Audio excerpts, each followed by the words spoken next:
देख रहे हैं एसडीएम न्यूज़। मैं हूं रियाज अंसारी।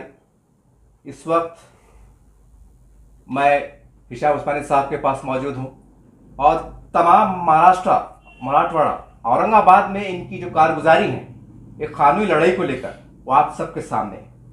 आज काफ़ी लोग सोच रहे हैं कि कोर्ट में क्या होगा, क्या होगा, क्या होने वाला है। इन तमाम पहलुओं पर गुफ्तगू करेंगे क्योंकि मामला कानूनी है। सर, आप वक्त ज़ाया ना करते हुए सर हमारे चैनल में आपका खैर मकदम है।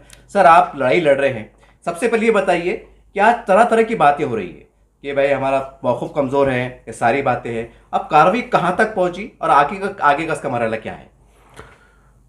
बॉम्बे हाई कोर्ट में जो याचिकाएं चल रही हैं औरंगाबाद और उस्मानाबाद के नामांतर के विरोध में, उसमें हमने अपनी तरफ से पूरी कोशिश की है कि सारे जो कानूनी, ऐतिहासिक और जो लीगल पॉइंट्स और जो टेक्निकल पॉइंट्स हैं वो सबको कवर किया जाए। सरकार ने जो भी गलतियां की हैं इसके अंदर, जो भी इलीगल काम किए हैं वो सबको भी उजागर किया जाए कोर्ट के अंदर। तो मुझे लगता है कि हमारे जो वकीला हैं, जो वकीलों की टीम है, उन्होंने बहुत अच्छी तरीके से याचिका तैयार की है। उसमें कोई भी ऐसा पॉइंट हमने छोड़ा नहीं है मेरे ख्याल से, और उसमें अगर ऐसा लगता है तो उसमें अमेंडमेंट का भी ऑप्शन मौजूद है। सारी रिजॉइंडर्स या अमेंड करके उसमें चीज़ें ऐड भी की जा सकती है। लेकिन अभी तक जो भी सारी बातें पेश हुई हैं तो उससे हम लोग इसलिए मुतमईन हैं क्योंकि ये बनाते वक्त औरंगाबाद के जो पहले भी जो काम कर रहे थे इस नाम के लिए, जैसे तामीर मिल्लत कमेटी थी, हमारे खालिद अहमद साहब थे, एम लतीफ़ साहब थे और उनके साथ जो उनकी टीम थी, उसके बाद हमारे शहर के रमज़ान सर हैं और बाकी जो वकील हैं जैसे खान सलीम खान साहब हैं, बायस साहब हैं, एडवोकेट आनंद बायस, और बाकी पश्चिम महाराष्ट्र के बहुत सारे हमारे हिंदू भाई जो हिस्टोरियंस, हिस्ट्री पे काम करने वाले लोग हैं, सबसे कंसल्ट करके, सबसे सारी बातों का डिस्कशन करके ये याचिका दाखिल की गई है। और मुझे पूरा यकीन है कि हमको इंसाफ मिलेगा। सरकार चाहे कितना भी हमें मुद्दे से भटकाने की कोशिश कर ले, मुझे लगता है कि हम औरंगाबाद वाले ये पहले लोग होंगे हिंदुस्तान में इतने दिन से, जब से बीजेपी की सरकार आई है, कि हम अपने शहर को, अपनी पहचान को बचा लें। सर, आज जब हम शहर में घूम रहे थे तो काफ़ी लोग, क्योंकि हम पत्रकार हैं और लोग समझते हैं कि पत्रकार को सारी जानकारी होती है, होना भी चाहिए, होती भी है, लेकिन कुछ बातें ऐसी भी होती है जो हमें पता नहीं होती है। कुछ लोगों ने बराह रास्त मुझसे सवाल किया, पत्रकार साहब अब तक ये सुन रहे थे, बोले यानी उनकी सोच की मैं बता रहा हूँ कि औरंगाबाद जिले के लोगों को ही जो है तो याचिका मतलब दाखिल करना है, फॉर्म विरोध दर्ज कराना है। अब सुनने में आया कि डिवीजन, और डिवीजन से मुराद क्या है, डिवीजन में कितने जिले आते हैं, उसका स्वरूप क्या है, शक्ल क्या है? जैसे आप जानते हैं कि महाराष्ट्र में 6 डिवीजन्स हैं, तो उसमें जो मराठवाड़ा जो इलाका कहा जाता है, उसमें इस इलाके को औरंगाबाद डिवीज़न के नाम से जाना जाता है, जिसमें औरंगाबाद, नांदेड़, बीड़, उस्मानाबाद, हिंगोली, लातूर, जालना, ये सारे 8 ज़िले इसमें आते हैं, जिनके आगे औरंगाबाद डिवीज़न लिख के आता है, औरंगाबाद विभाग। तो हमारे पास यहाँ जो डिविजनल कमिश्नरेट है, जिसमें विभागीय आयुक्त बैठते हैं, तो यह औरंगाबाद विभाग के आयुक्त का यहाँ मुख्यालय है।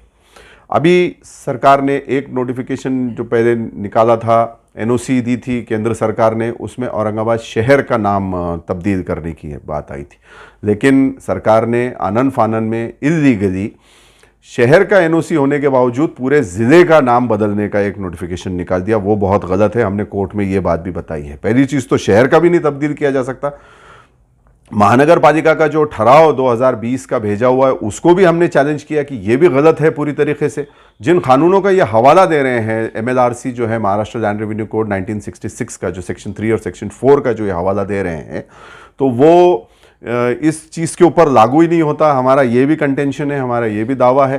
दूसरी चीज़, जो केंद्र सरकार की 1953 की जो गाइडलाइंस है गृह मंत्रालय की, उसका भी पूरा सीधा सीधा उल्लंघन महानगर पालिका के उस ठहराव में किया हुआ है। तो मुझे लगता है कि ये सारी पॉइंट्स पे सरकार या ये जो ताकतें हैं, मनुवादी ताकतें, ये टिक भी नहीं पाएंगी। उसके बाद में जो है, इन्होंने आनन फानन में अभी एक और वो किया है, फैसला किया है, नोटिफिकेशन निकाला है, जिसमें इन्होंने ये कहा है कि हम इस विभाग का भी नाम बदल देंगे। औरंगाबाद विभाग के बजाय इसको छत्रपति संभाजी नगर विभाग के नाम से ये जाना जाए। इसके लिए ऑब्जेक्शंस मंगाए जा रहे हैं। हमारे शहर के लोग भी जो ऑब्जेक्शंस इस वक्त दाखिल कर रहे हैं, ये आप देख रहे हैं, वो विभाग का नाम तब्दील ना हो उसके लिए है। अगर आप पता करेंगे ग्रामीण इलाकों में तो तलाटी हो गए या तहसील ऑफिस के लेवल पे जो है, तो वहाँ पे लोग घूम रहे हैं पूछते हुए कि आपको विभाग का नाम क्या चाहिए, ये चाहिए। तो कल हम लोग इसी केस के सिलसिले में मैं और हमारे जो एडवोकेट्स हैं, हम लोग बैठ के कुछ डिस्कशन कर रहे थे। तो हमने थोड़ा सा जायज़ा लिया कि भाई दूसरे डिस्ट्रिक्ट्स में क्या चल रही है एक्टिविटीज़। तो पता चला कि वहाँ के लोगों के पास तो इसकी कोई इल्म ही नहीं है कि ये हमको भी कोई ऑब्जेक्शन दाखिल करना है जी। इसीलिए एक लोगों के तक ये मालूमात पहुँचे कि आपको भी इसमें शामिल होना है। आपके विभाग जो औरंगाबाद विभाग में आते हैं 8 डिस्ट्रिक्ट्स मराठवाड़ा के, उनको भी इसमें ऑब्जेक्शंस दाखिल करने, इसलिए वो मालूमात के लिए एक वीडियो दिया गया। और मुझे सवेरे से काफ़ी लोगों के फ़ोन भी आ रहे हैं, लोग इसके बारे में पूछताछ कर रहे हैं। और मुझे लगता है कि जो लोग हैं मराठवाड़ा के, वो चाहते हैं कि ये विभाग औरंगाबाद विभाग के नाम से ही जाना जाए। सर, एक नागरिक ने मुझसे सवाल किया जब मैं आपके पास आ रहा था। उन्होंने कहा था, पत्रकार साहब, जब औरंगाबाद का नाम बदली हो रहा है तो खाली औरंगाबाद जिले की राय ली जाए, डिवीजन के क्यों? एक सवाल निकुबल के आया। तो इसको कानूनी नुक्ते से कैसे देखते हैं आप, डिवीजन प्लस औरंगाबाद जिला? देखिए, सरकार ने खुद नोटिफिकेशन निकाला है, ये तो किसी ने यानी कोई नागरिक की तरफ से तो नहीं है। जब सरकार एक नोटिफिकेशन निकाल रही है कि हमको, उन्होंने ऑब्जेक्शंस मंगवाए हैं कि 27 मार्च 2023 तक आपको ऑब्जेक्शंस दाखिल करने होंगे डिवीज़न के सारे 8 डिस्ट्रिक्ट्स के लोगों को, कि वो अपने ऑब्जेक्शंस दाखिल करें अगर उनको इस डिवीज़न का नाम तब्दील करने में कोई आपत्ति हो तो इसलिए जो भी नागरिक हैं वो अपनी राय रख सकते हैं, उनका क्या इसमें कहना है। कुछ लोगों ने कुछ फॉर्मेट्स बनाए हैं लीगल एडवाइज़र्स से राय लेके, चाहें तो उस फॉर्मेट को आप फॉलो कर सकते हैं, या चाहें तो अपने लेवल से भी कोई जवाब अगर बना के दाखिल करना चाहे। उसमें हमने बताया भी है कि अगर इस पे 5 रुपये का एक टिकट लगाया जाए तो ज़्यादा बेहतर होगा, बनिस्बत कि आप वैसी ही अपना ऑब्जेक्शन दाखिल कर दें डिविजनल कमिश्नर के अंदर, और एक लिस्ट के साथ दाखिल करें। ये नहीं हो कि अगर एक 100 लोग 200 लोग एक साथ समझिए आके अपना ऑब्जेक्शन फाइल कर रहे हैं फैमिली के या महल्ले के लोगों को या घर के लोगों को साथ में की तरफ से, तो सिर्फ उसमें व इतर लिख दिया जाए। जैसे रियाज अंसारी का अगर उस पर सबसे ऊपर फॉर्म हो तो रियाज अंसारी व इतर, तो इसमें आपको एग्जैक्ट काउंटिंग नहीं मिलती कि कितने लोग इस ऑब्जेक्शन के अंदर हैं, कितने लोगों ने ऑब्जेक्शन दिया है। तो हर एक का फॉर्म अपना अपना हो, उस पर 5 रुपये का टिकट लगा हो, और एक लिस्ट बनाई जाए सबमिट करते वक्त कि इसमें कितने फॉर्म्स हैं, किस किस के फॉर्म्स हैं, उनके नाम, उनके नंबर, आधार नंबर डाल के एक लिस्ट बनाई जाए और उसके ऊपर एक्नॉलेजमेंट दिया जाए, ताकि जो ऑब्जेक्शंस की गिनती है वो सही सही तरीके से हो सके। वरना आप तो जानते हैं कि क्या खेल इस वक्त हिंदुस्तान में चल रहे हैं, और जो करंट रेजीम है ये सारे इस किस्म से हथकंडे अपनाने के लिए पूरी दुनिया में जानी जाती है। तो ये ना हो कि कहीं अगर 10,000 या 20,000 या 50,000 लोगों की तरफ से ऑब्जेक्शन आए और उसको 5 और 10 और 100 के गिनती में ला के रख दिया जाए, तो हमें लगता है कि ये हमारा संवैधानिक अधिकार है कि हम सही इन्फॉर्मेशन लोगों तक पहुंचाएं। सर, आपकी शख्सियत, आपका घराना पूरा औरंगाबाद जानता है कि आपको अदब से बहुत लगाव है, तारीख से बहुत लगाव है।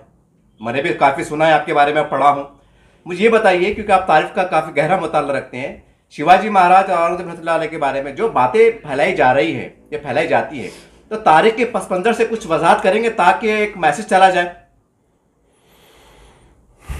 जितना तारीख, मैं तो कोई हिस्ट्री का स्टूडेंट तो हूँ नहीं, मैं तो मैनेजमेंट का स्टूडेंट हूँ, लेकिन इस केस के सिलसिले में और पहले भी थोड़ा सा हिस्ट्री को मैंने पढ़ा है, और जितना समझता हूँ उस बारे में मैं यही कह सकता हूँ कि दोनों शख्सियतें जो थी, शिवाजी महाराज की हों, संभाजी महाराज की हों या औरंगज़ेब रहमतुल्लाह अलैह की हों, ये अपने आप में एक बड़ी शख्सियतें थी।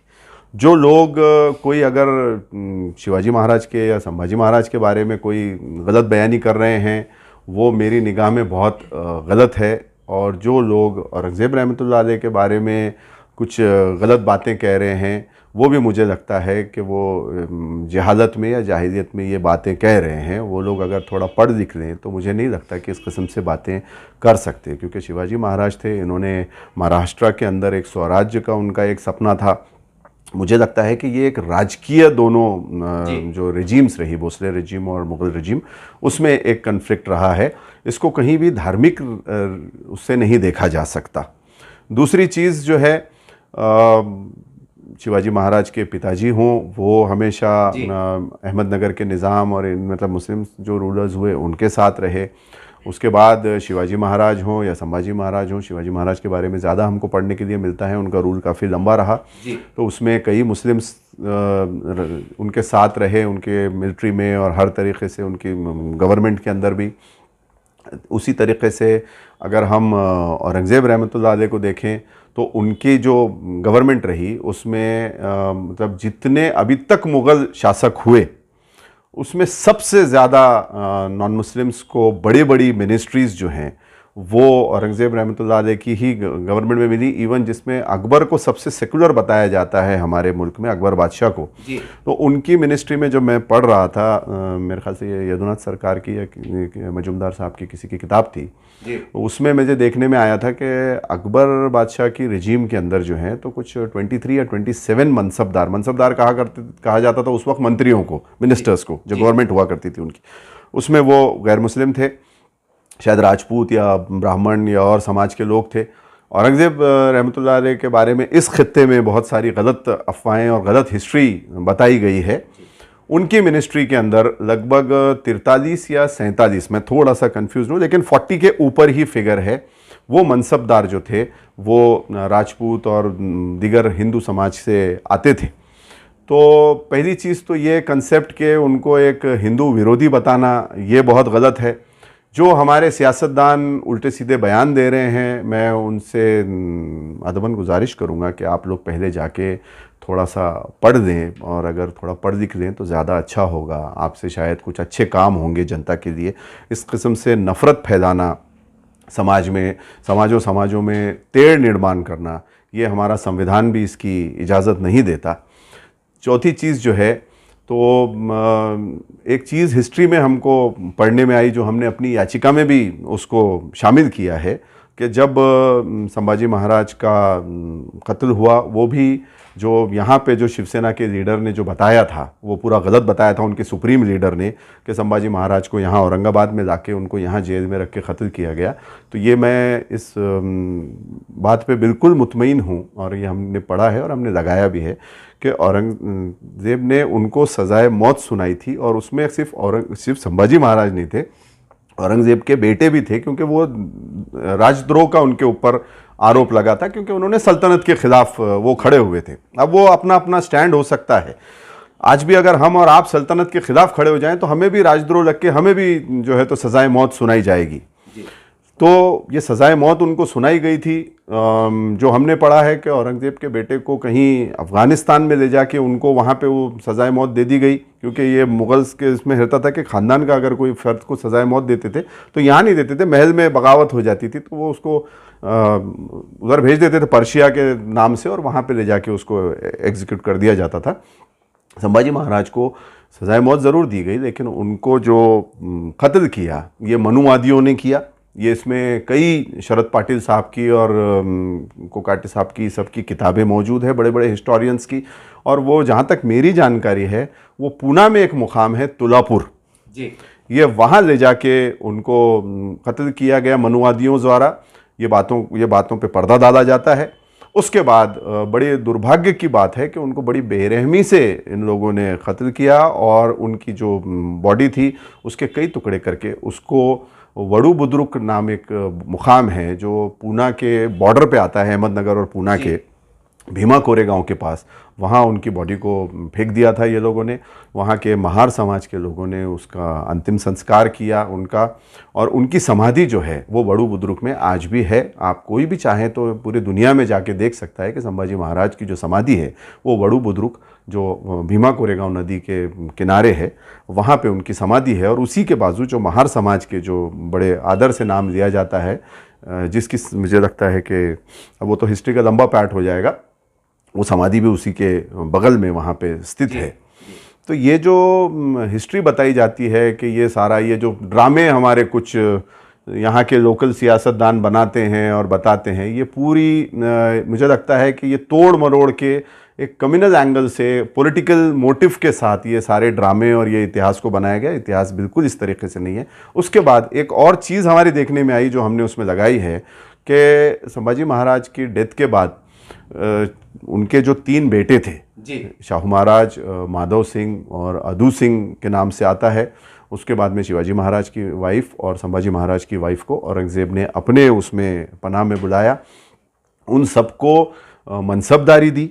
मनसबदारी यानी मिनिस्ट्रीज जैसी होती है, तो इनको शायद राज्य मंत्री का दर्जा यानी 3000 मनसबदारी का ऐसा कुछ दिया। उसके साथ में उनको हाथी घोड़े डैगर और सारा मंत्री पेंशन और सब कुछ, नौकर चाकर अकाउंटेंट्स सब कुछ दिए। और उनके जो बड़े बेटे थे, सबसे बड़े बेटे जो 9 साल के थे उस वक्त, शाहू महाराज, उनको 7000 मनसबदारी दी गई। ये बात है 1689 की, जहाँ तक मुझे याद पड़ रहा है, मैंने जो पढ़ा था। 7000 मनसबदारी शाहू महाराज को दी गई, जो कि एक कैबिनेट मिनिस्टर की पोस्ट हुआ करती थी। और 1689 से 1707 यानी 1707 तक शाहू महाराज जो थे वो औरंगज़ेब के साथ उनके मिनिस्ट्री में एज अ कैबिनेट मिनिस्टर जी वो सर्व करते रहे। वो वहाँ पे उसमें उन्होंने अपनी सेवाएं दी।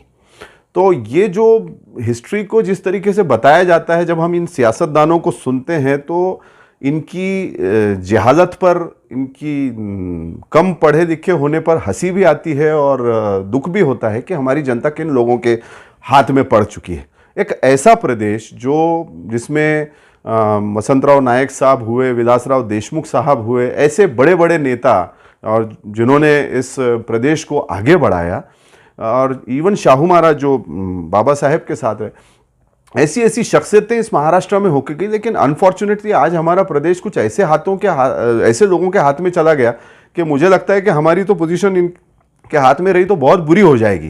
तो ये सारी हिस्ट्री जो है ये बाहर आने की ज़रूरत है।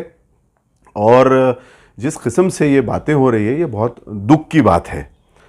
सर, जैसा आपने जानकारी दी तो मुझे भी बड़ी हैरत हो रही है, और मैं एतराफ़ करता हूँ कि मुझे भी इसकी जानकारी नहीं थी। मैं एतराफ़ कर रहा हूँ आपके सामने।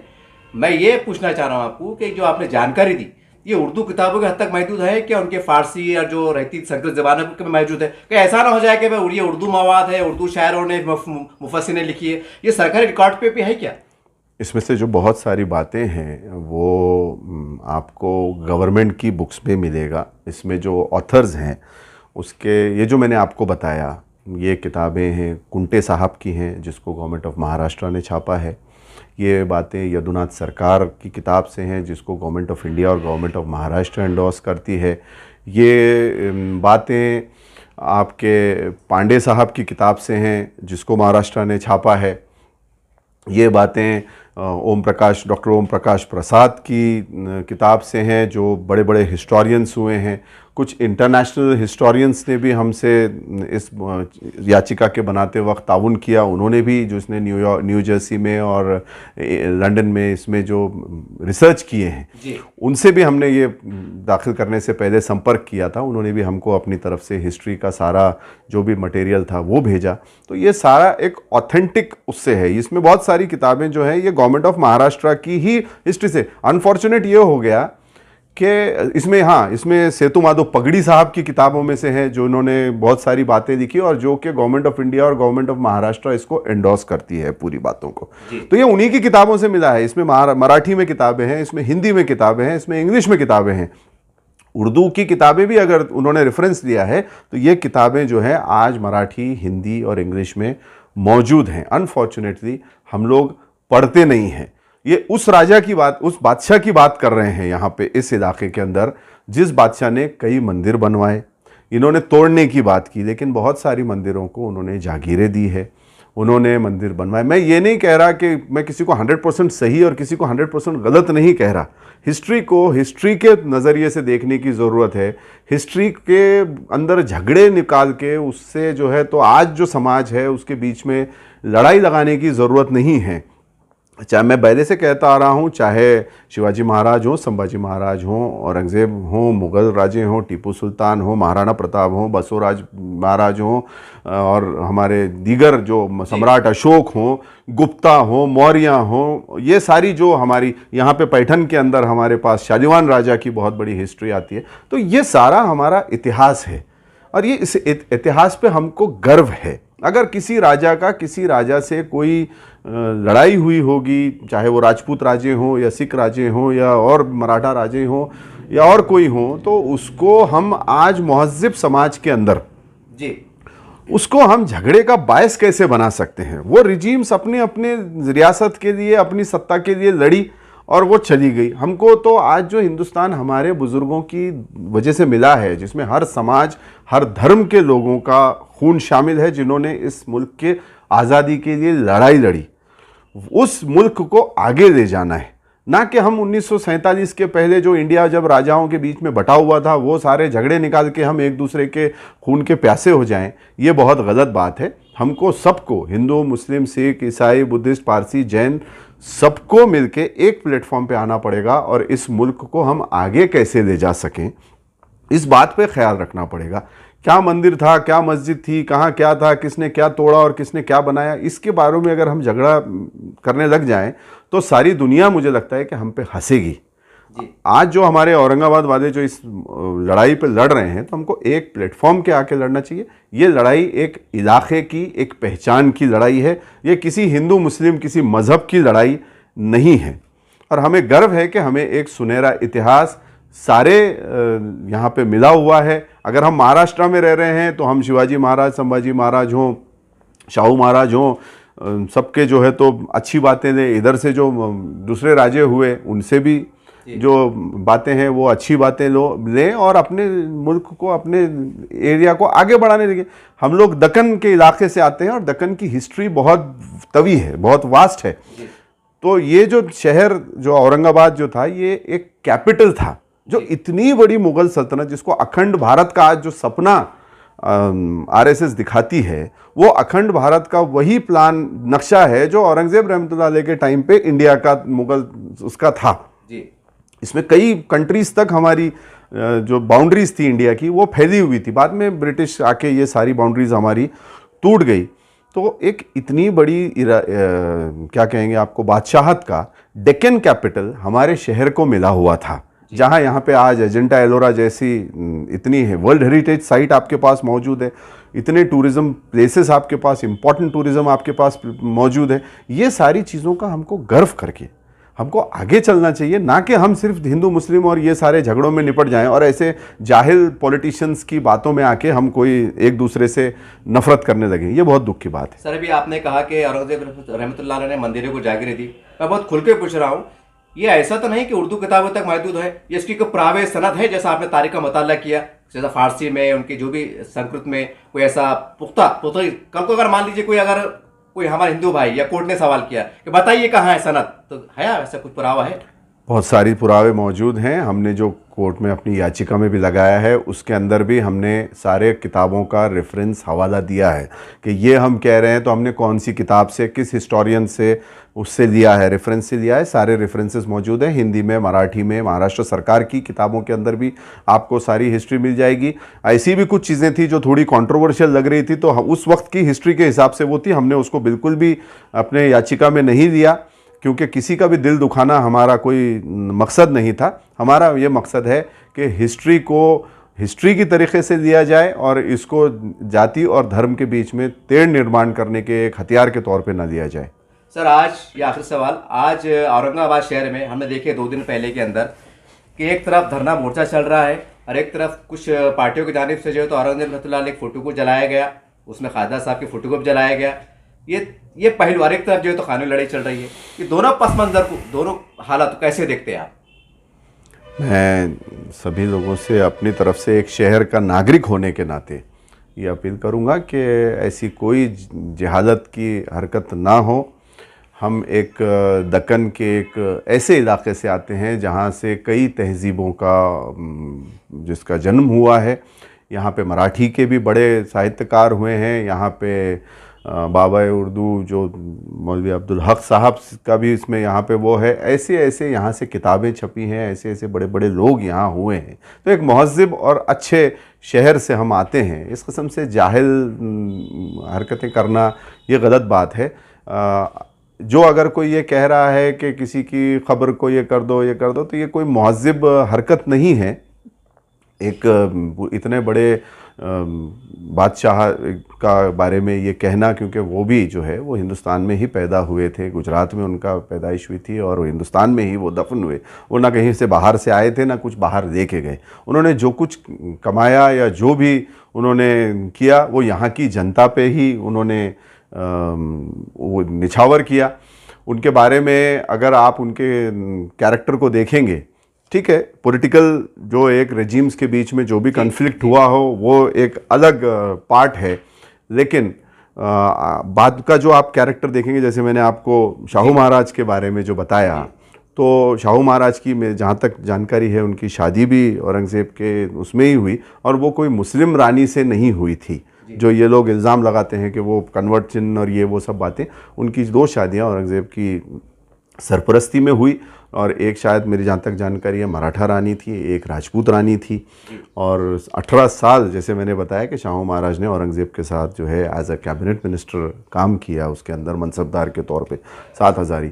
उनको राजा की पदवी देके सारे जो पेशवाई थी आपके पूना की, वो शाहू महाराज के ही अंडर में आती थी।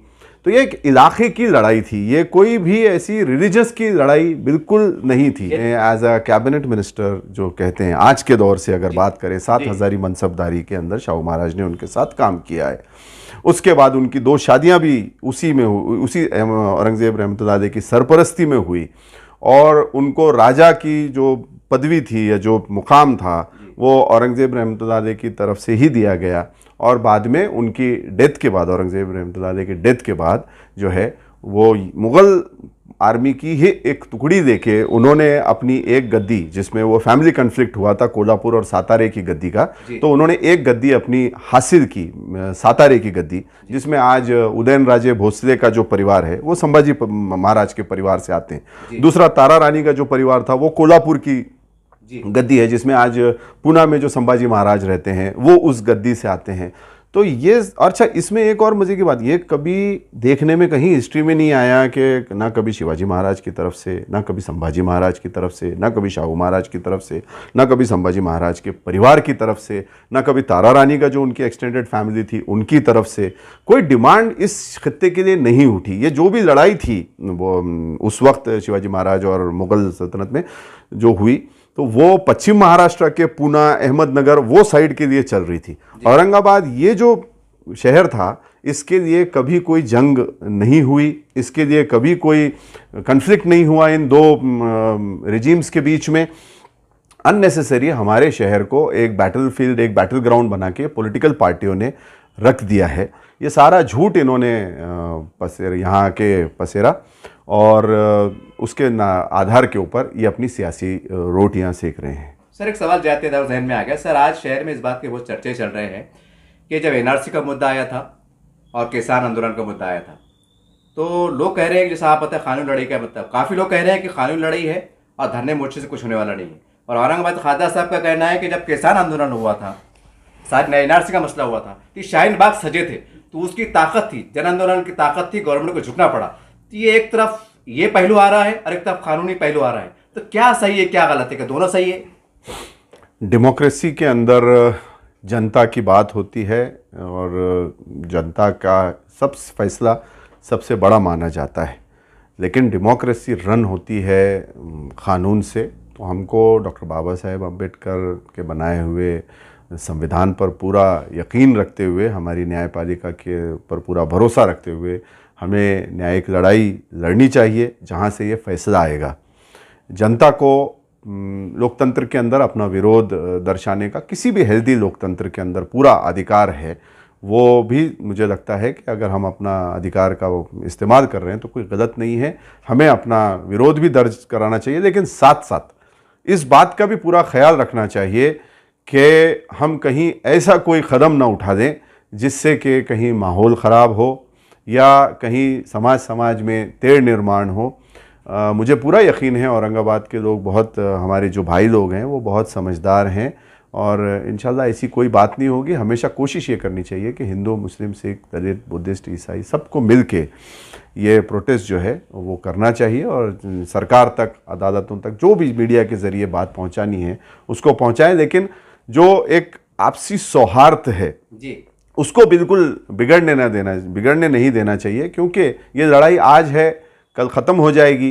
कल वापस हमको एक दूसरे के दुख सुख में एक दूसरे के साथ रहना है और अपने इलाके को, अपनी पहचान को, एक औरंगाबाद का, एक दक्कन की जो हमारी पहचान है उसको बरकरार रखते हुए जो है तो हमको आगे जाना चाहिए। मुझे लगता है कि औरंगाबाद के जो हमारे दीगर जो भाई हैं सारे, जो कुछ अनपढ़ जाहिल पॉलिटिशियंस की बातों में आ जाते हैं, अगर वो ये समझ लेंगे कि वो कितनी बड़ी विरासत की यानी उसके वारस हैं, वो कहाँ रह रहे हैं।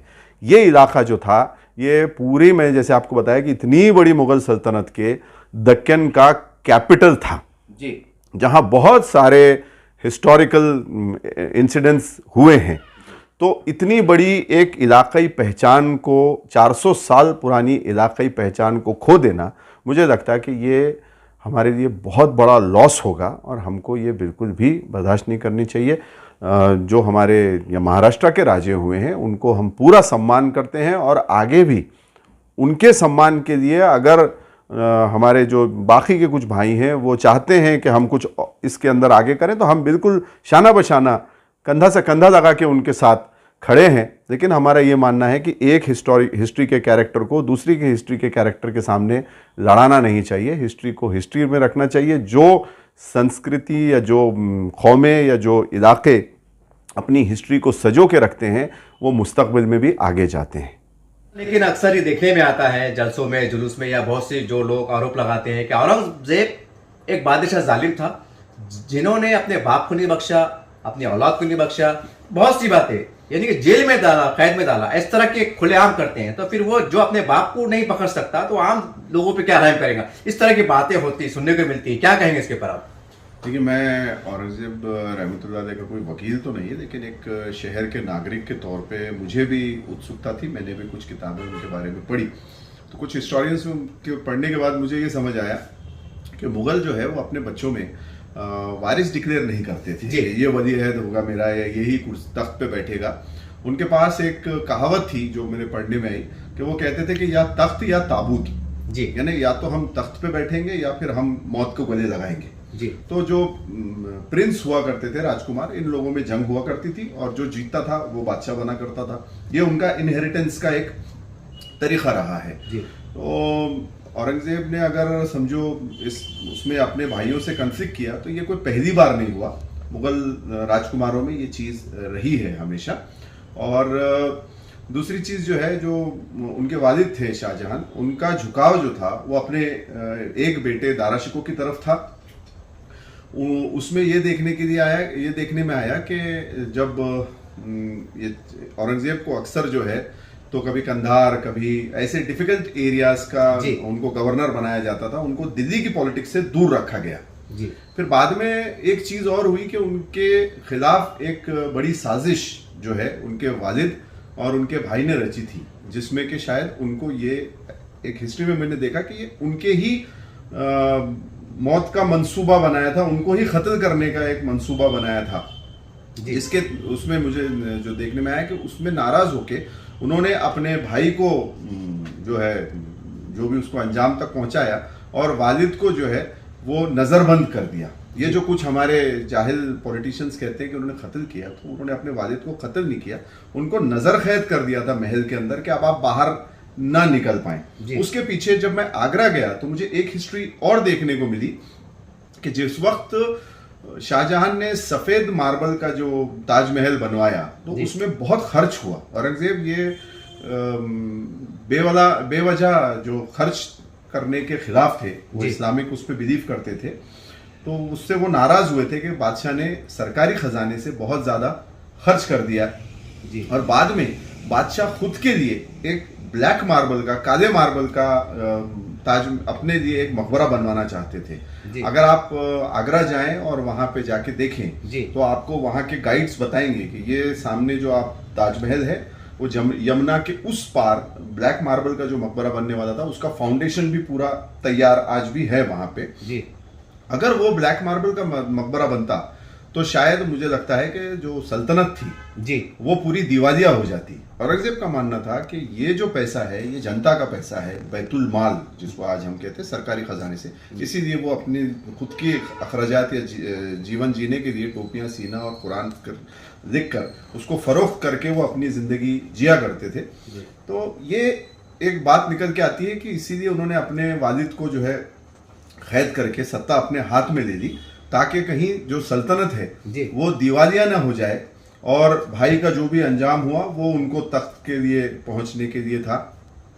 ऐसी सारी बातें हिस्ट्री में निकल के आती। मुझे लगता है कि औरंगजेब एक बहुत अलग शख्सियत थे। उनको स्टडी करने के लिए ये व्हाट्सएप और फेसबुक यूनिवर्सिटी की जो आज हमारे पास जो प्रोडक्ट्स हैं नेता लोग जी, तो इन लोगों के समझ के बाहर की ये बात है।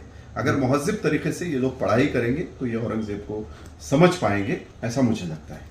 जैसा सर आज के ज़माने में नेताओं पे आरोप लगते हैं कि भाई जैसा रास्ते नहीं बन रहे हैं, पानी नहीं बन रहा है, आज क्या 100 रुपये देखा जाए और गवर्नमेंट कहाँ खर्च कर रही है, मतलब वही तरह की बातें उस जमाने में शायद हुआ करती हुई, शायद वही पस मंजर रहा होगा कि उस जमाने में जनता को तकलीफ ना हो और हम महल बना रहे हैं। आज की अगर सिचुएशन में देखा जाए तो नहीं, मुझे यहाँ पे जब मैं इस याचिका को तैयार कर रहा था तो खालिद भाई से और इनसे जब बात हुई तो एक और पहलू मेरे देखने में आया कि जो ताजमहल बना था उसके वो खिलाफ थे कि जनता का इतना पैसा मकबरे में खर्च नहीं होना चाहिए, ये जनता का पैसा है, जनता के लिए खर्च होना चाहिए। दूसरी चीज़ जो ये बीबी का मकबरा बना है जो उनकी बेगम के लिए बना था, तो एक बात मुझे इस बात में खालिद भाई से और इससे डिस्कशन में निकल के आई कि ये जो मकबरा बना ये उनके बेगम की एक प्रॉपर्टी बेच के जो उनका मेहर का पैसा था जी, ये उससे बना है, ये कोई जनता के पैसे से ये बीबी का मकबरा नहीं बना। तो एक अलग पहलू एक शख्स का निकल के आता है। इतना बड़ा बादशाह जो इस पूरे मतलब सिर्फ एक स्टेट दो स्टेट पे नहीं कई मुल्कों तक उसकी बादशाहत थी जी। और उसके बारे में ये भी मशहूर है कि वो बहुत सादा जीवन जीता था, सरकारी खजाने से कोई पैसा नहीं लेता था, जिसके आज हम देखते हैं कि उसकी मिनिस्ट्री के अंदर सबसे ज्यादा हिंदू राज्य। और आज अगर आप देखें औरंगाबाद की ही अगर आप हिस्ट्री की बात करें जी, तो जो बेगमपुरा है ये उनकी बेगम की यहाँ पे हवेली जैसी थी, खिले रख ये उनका महल था। लेकिन इसके आसपास अगर आप देखें तो बेगमपुरे को लग के आपका पहाड़ सिंहपुरा है जो राजा पहाड़ सिंह की हवेली थी जी। ये हमारा जो इलाका राजा जयसिंह की हवेली थी, जयसिंहपुरा। इससे बाजू आप चले जाएं तो राजा भव सिंह की हवेली, राजा भव सिंहपुरा। इधर से चले जाएं तो करणपुरा, राजा करण सिंह की हवेली। उसके आगे चले जाएं आप पदमपुरा, राजा पदम सिंह की हवेली। आप खिले रख के उधर से चले जाएं तो आपके जसवंत सिंहपुरा, राजा जसवंत सिंह की हवेली। उसके साइड में चले जाएं आप इधर से कटकट गेट से उधर जो अभी मसला चल रहा है ये कटकट गेट के घरों का, हत्ती सिंहपुरा, राजा हत्ती सिंह की हवेली। तो सारे तो राजपूत राजे और हिंदू राजे औरंगजेब के साथ थे जी। तो ये कैसे जो जस्टिफाई कैसे करेंगे ये शिवसेना और बीजेपी के लीडर्स जो बात करते हैं जी कि उस राजा के बारे में। मैं कह रहा हूं कि मैं उनका कोई वकील नहीं जी, लेकिन जो आप हिस्ट्री को तोड़ मरोड़ के जी आज हिंदू मुस्लिम को तोड़ के हमारे शहर को एक कम्युनल बैटल ग्राउंड बनाना चाह रहे हो, इस बात का हमको विरोध है। हिस्ट्री में जो कुछ हुआ, कौन सही कौन गलत, ये हिस्ट्री के ऊपर ही छोड़ देना चाहिए, हम उसके जज नहीं बन सकते, ऐसा मेरा मानना है। इस तरह से आपने उस्मानी साहब को बात को सुना और हमारा आने का एक ही मकसद था कि जो तारीख को तोड़ मरोड़ के पेश किया जाता है, बहुत सी बातें दिल में आती थी। कई लोग कहते थे कि उर्दू किताबों में दर्ज है, मनगढ़ंत कहानियाँ हैं, इनके लोगों ने लिखा है। मैंने खास तौर से सवाल किया हूँ, उसको नोट कीजिएगा। तमाम महाराष्ट्र के वो नेता, वो सेकुलर नेता जो राजनीति करते हैं, ठीक है, साहब ने कहा है कि महाराष्ट्र गवर्नमेंट की किताबों के हवाले से बताया है कि सरकार भी कहने के उसको मानती है। तो आपका भी काम है कि तारीख में जो हुआ वो हुआ, लेकिन आज हमारे देश को, हमारे महाराष्ट्र को, हमारे शहर को हिंदू मुस्लिम एकता के साथ कैसे चलाया जा सकता है, और जो पुरानी बातें अच्छी अच्छी बातें हुई उसको भी जरा सामने लाइए।